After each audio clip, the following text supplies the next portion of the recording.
So tonight's meal is, I'm making a curry tonight, just a vegetable curry.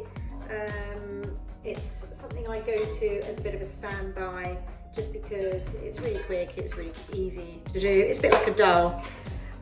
So I've managed to pick up some onions. These were being reduced the other day in the supermarket. They were 20 pence for a bag of onions. So I was really chuffed to bits with that. So we're popping those in. And then I've got some carrots that were left over. So I'm popping some of those in grated. I've got some homegrown garlic. And then a bag of lentils will go into this too. And then I've got some herbs and spices and things. I've got tomatoes from the garden, and that's pretty much it, with a little bit of rice. So this is a really cheap and really tasty meal to cook. I find a lot of things like curries and things can be a really cheap way of eating, and it's a great way of using up vegetables and things.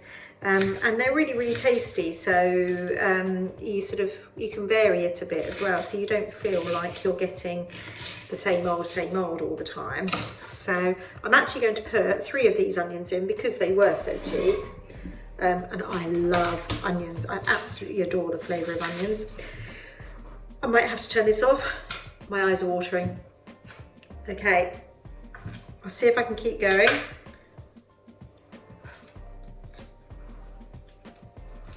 Okay, so this one actually, where these were reduced, this one, sorry, my eyes have totally gone.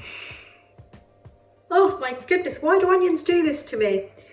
This one is actually a bit mouldy, so I won't be using that one, but it's not terrible because they are also cheap. Okay, I'm totally gonna have to turn this off and come back to you.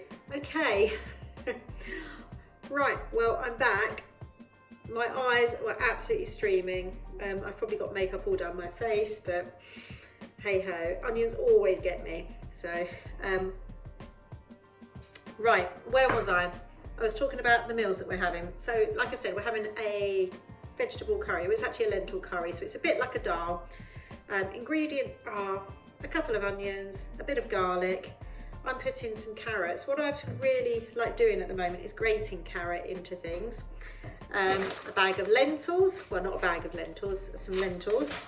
I've got some tomatoes, and you can either use a tin of tomatoes, or these are from the garden.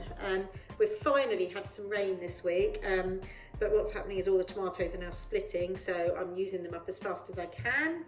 And then basically some curry spices and things, and that's pretty much it. You can put coconut milk in if you want it towards the end.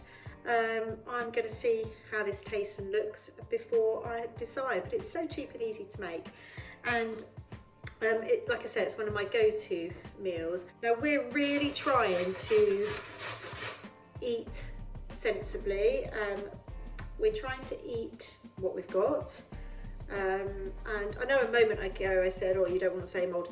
Well, actually, when you are being frugal, sometimes you will have to eat same old, but if you can try and think of ways of making it less samey, then great.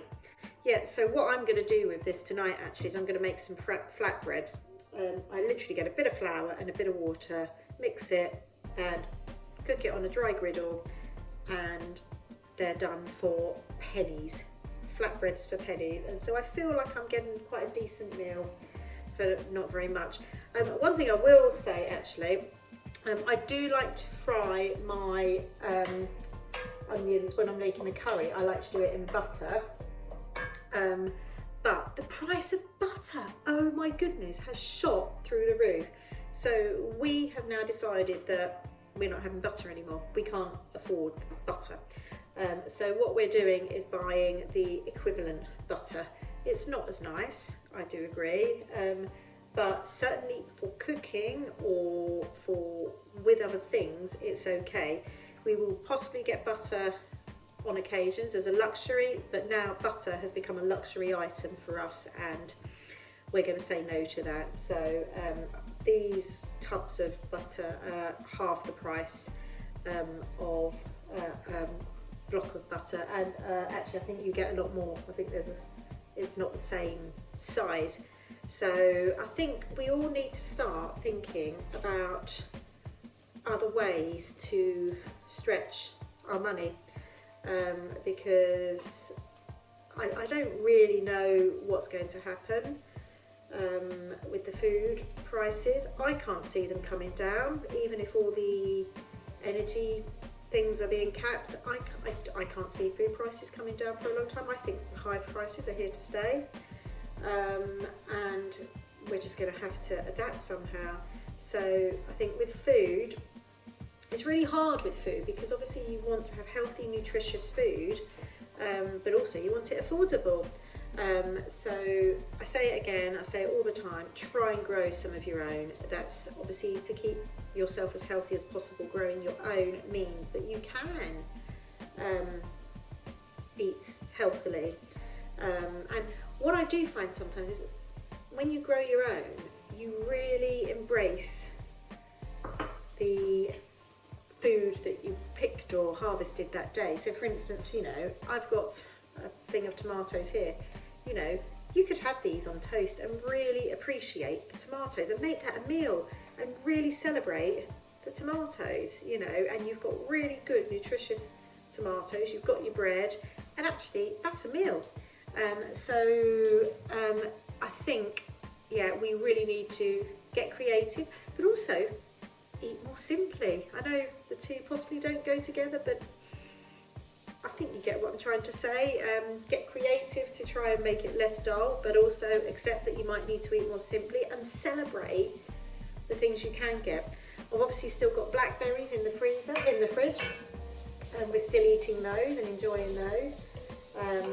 I'm also on the hunt all the time for bargains. Like I say, I got those onions the other day, and we picked up a bit of fruit as well. The supermarket was, I mean, I never seem to find these bargains. I'm always seem to be, I hear of other people finding all these bargains, and whenever I go in, there's never anything there. But on this particular day, there was. So that was really good. So I picked up 3 bags of onions. So yeah, one of the things, snacks for my children. What I do for snacks now are, so we've got blackberries that we're harvesting and various bits of fruit, but I also buy a packet of biscuits. It's not very exciting. I buy the cheapest biscuits that the supermarket sells. They're about 32p, something like that. And that's their snack for the week. They can have a piece of fruit and a biscuit. Absolutely fine, and it's minimal. They really don't need all these snacks, as long as they're getting a decent meal. So I'm going to stop waffling for a minute and just concentrate on this, and I'll come back to you at the end. Okay, so I've got all of that on now. I'm not going to add coconut milk to it tonight. It's looking pretty good as it is. So we're going to have that, like I say, with some rice and some flatbreads. And then we're going to kick back tonight, and it's Friday night. We've had a really hectic week. We've both started new jobs this week. The children have all started new schools, so it's absolutely been a bit of a week this week. So we're going to kick back with that meal tonight. I'm going to get on with a bit of crocheting, and actually I might show you that in a little while. It's something I've been crocheting for absolutely ages, but like I said in my previous video, I'm really trying to make sure that I'm using my evenings productively, and trying to just make sure I'm keeping on learning new skills. So I'm making a blanket, which actually might come in extra handy this winter. So I'll just show you a little bit of that in a while. I was just going to touch on a couple of points, a couple of things that we've managed to save on this month. So obviously starting the new school year, and the children needed new school shoes, their feet had grown. I never just buy new shoes because it's the new school year. I only buy new school shoes if my children's feet have grown, or obviously if they've worn the shoes out. So their feet had all grown, so we bought them new shoes. Literally the next day, a friend said, "Does anyone want these shoes?" And there was an almost perfectly brand new pair of school shoes, almost identical to the ones I'd just bought. So the school shoes I bought for my daughter were £46. £46 for a pair of school shoes that will probably only last her 6 months tops. So tomorrow I am going to be taking those back. We're combining the journey. It is a little bit of a distance because we live quite out in the countryside and most of the main town centres are quite a drive from here. However, we have got a couple of other things to do at the same time. But a lot of people, I'm sure, wouldn't bother taking the shoes back. But I'm perfectly within my rights to do so, so I'm going to take them back. They're not needed anymore. She's not worn them at all, they're still sitting in the box, so we're going to save money from that. Okay, so I've just come to sit down for a little while, just whilst the meal's cooking, but I was just going to show you some of the crocheting I've been doing. Now, I started this years ago, so this is so embarrassing that it's taken me so long. And I'm not brilliant at crocheting, but I have a go, so perhaps if I did it more and I kept going then I'd be okay. But this is it. I'm just doing the sort of granny squares, lots of different ones. See, look at that one. It's a little bit, you know, not great, but I made this. So a friend gave me all this wool years ago, so I'm gonna keep going with that and hopefully finish this maybe by Christmas, let's hope. I think now I'm gonna finish my cup of tea. This is a really big mug. Even with the camera, it really is, it's as big as my head. So I have still got the tea bag that I've reused. I've topped it up with a little bit of hot water from the flask as well. So I'm gonna have a bit of this and then I'm gonna get back on with the meal. So yeah, I'll see you next time. Bye.